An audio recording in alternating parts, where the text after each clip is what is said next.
What's going on YouTube? Got a video for you today on the Smok BT50, Xpro BT50. It's been upgraded to 65 watts, originally 50. It has Bluetooth and some other functions on it that are kind of neat. I let the battery get pretty low just so hopefully I can show you a couple things that it's doing. I'll break out the dripper here in a little bit and I'll show it to you. Here's the fire button and the positive and negative buttons. Goes all the way up to 65 watts, but it won't really fire at 65 watts. The highest I've gotten it to actually work and actually stay there for a minute or two is 55, and I've done a ton of builds on this thing. I don't know if it's something that happened with the upgrade process or what. But also it has a power regulating feature, which I don't like at all. In my opinion, all regulated devices, if it's meant for 65, I should be able to fire it at 65 watts from the time I put a fresh battery in until the time it dies. So give me just 1 second, I'm going to grab my dripper and I'll show you what I mean. Alright, I'm back. I'm cranking it right now all the way up to 65 watts, which I know it won't go that high. The battery is at like maybe 20-25%. I'm going to show you something. So it's 65 watts right now. See how it flashed? And now it's at 60 watts. It flashed again, down to 55. Flashed again, down to 50. And it's going to keep going until it can actually boost it that far. And there it is at 35 watts, actually firing. Now the thing is, you put a fully charged battery in there, it'll bump up, and this is a 0.7 ohm build. So it's not like it's crazy low or nothing like that, right? Even at 35 watts, only firing 5.2 volts. And this thing is supposed to go up to 65 watts. Now the crazy thing about it is, put a fresh battery in there all the way down until about 70-65%. It'll fire 50-55 watts, but it will not go up to 65. And I've had anything from a 0.2 all the way up to 1.2 ohm coil on this. Singles, duals, everything. And it just will not do it. Now at 55 and below, it'll maintain until, like I said, it gets about 65% battery. Then it'll drop down to 50 or 45. And it'll hold that until it gets to about 40% battery. And then it goes down to 35 to 40 watts, and then it'll jump down again, and all the way down about 20-25% battery, it's only hitting 35. And I'm pretty sure before the battery dies, it'll drop down to at least 30. So that's something I'm really not crazy about. Other than that, if you want to run something, 40 watts and below, it's a fairly decent mod. I mean, it really hits well. It'll maintain that wattage okay, but it won't go much higher than that like it's supposed to. This would work good for a beginner or somebody that wants, run their sub-ohm tanks, like the Milo or even some rebuildables and stuff like that. But anything that needs more than probably 40 watts, you're not going to get a whole lot out of it. Now, my dripper will still perform fairly well at 40-45 watts. Let me take this back down to 30 because I got the Milo tank on it, the Milo, whatever you want to call it. So at 30 watts, I mean, it still performs fairly well.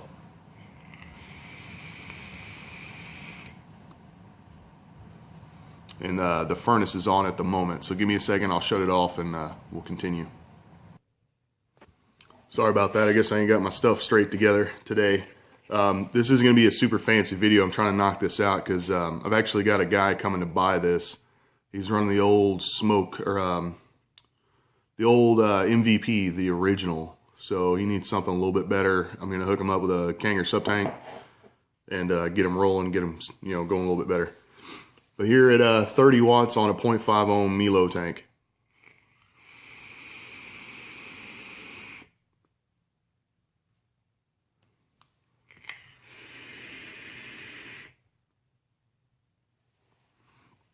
$30 watts is a little bit high for that tank, if you ask me.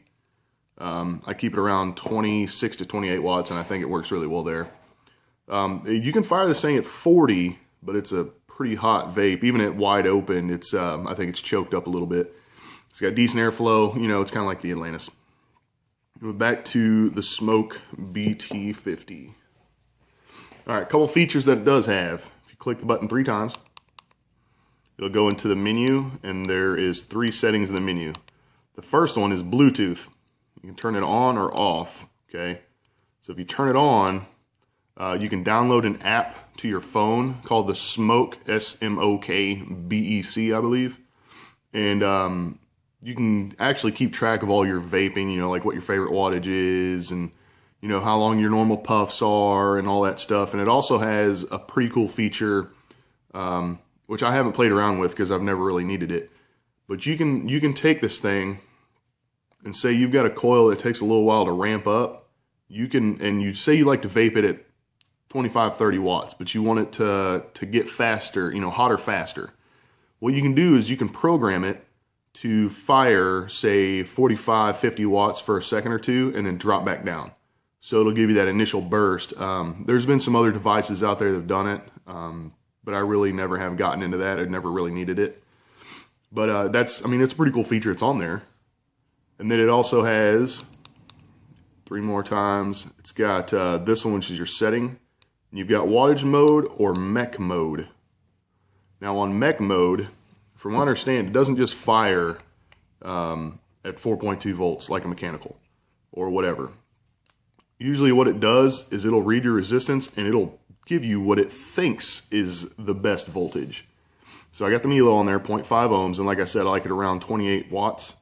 Well, here's what it does. It'll fire it. It's giving it about 18.5 watts. So at that,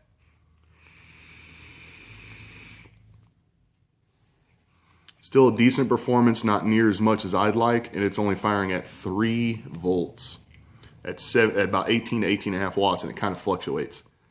It's an okay mode, but it's, in my opinion, it's kind of worthless.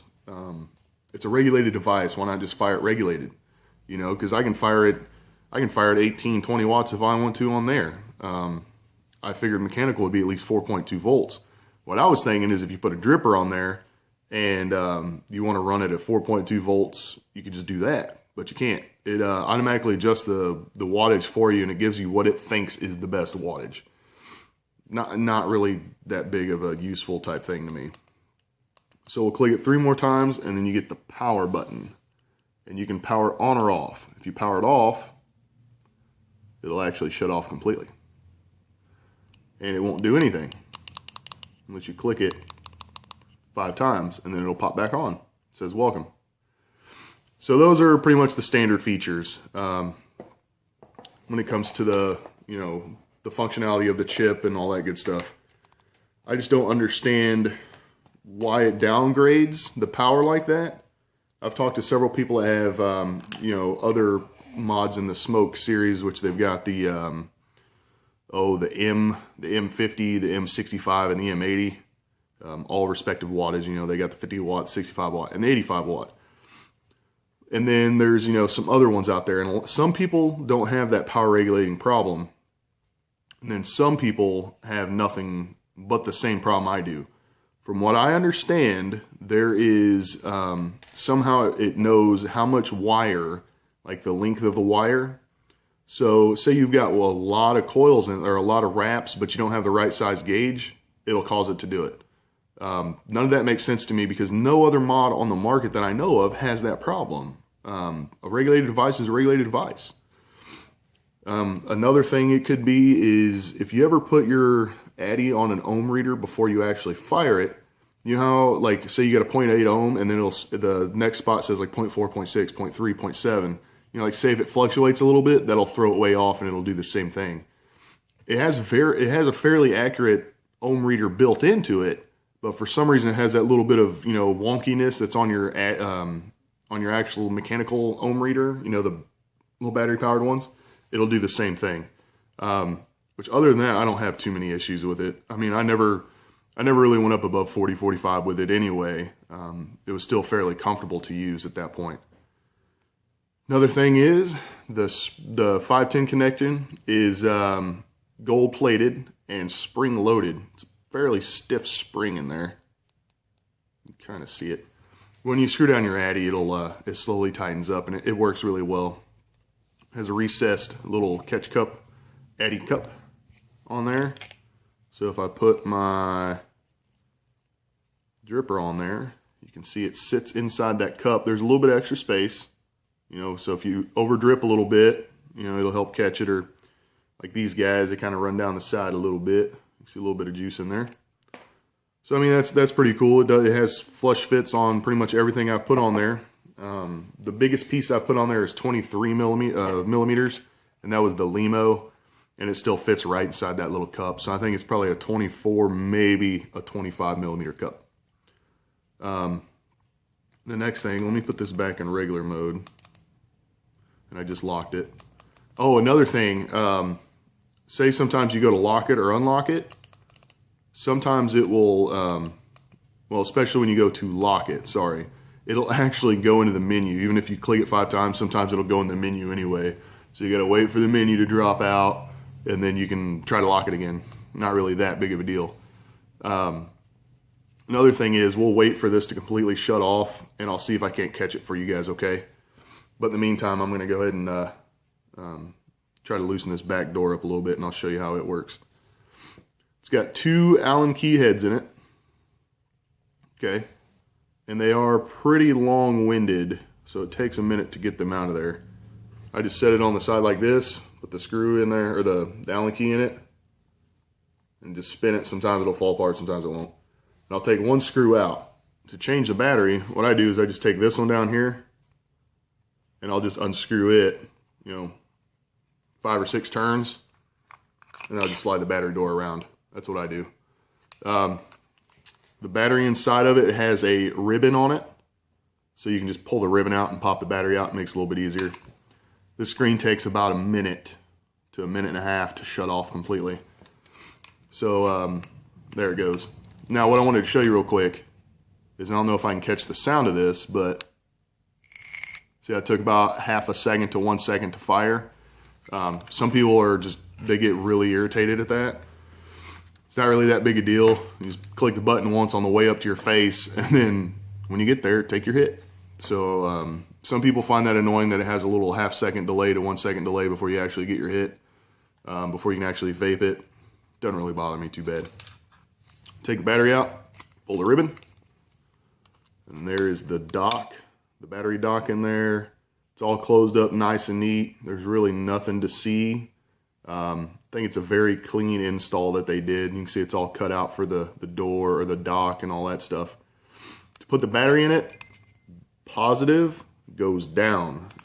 I've never put it in backwards. I don't want to fry it and all that good stuff, but positive goes down, and I make sure the ribbon is underneath of it. It goes underneath the battery, and then I just roll it back over and close the door. And then I'm going to go ahead and put these screws back in there. Takes just a second. Now on the actual specs of the device, it will fire as low as 0.2. And it says it'll go all the way up to 3 ohms, but I've never gone up that high.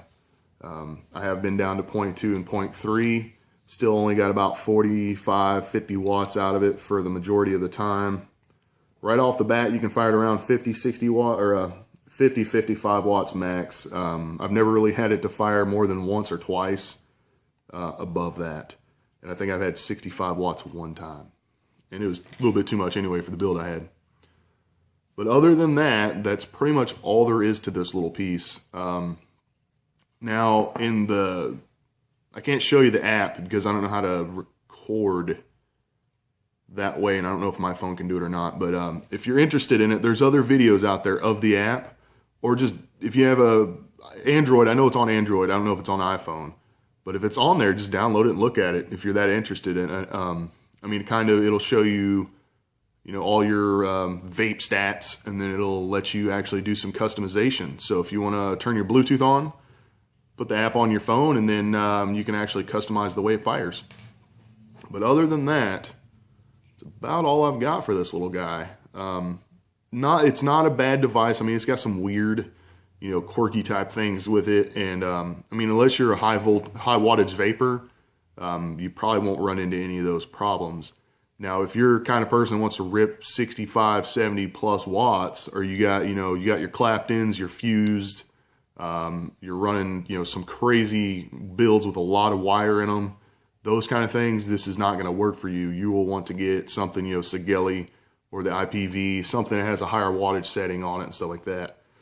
But I mean, for a smaller, for a newer person or somebody who doesn't need a whole ton of watts, works pretty well.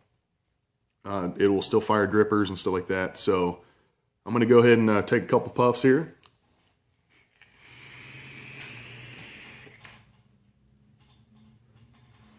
That Milo tank works out pretty well. And it runs the same coils as the Atlantis and everything.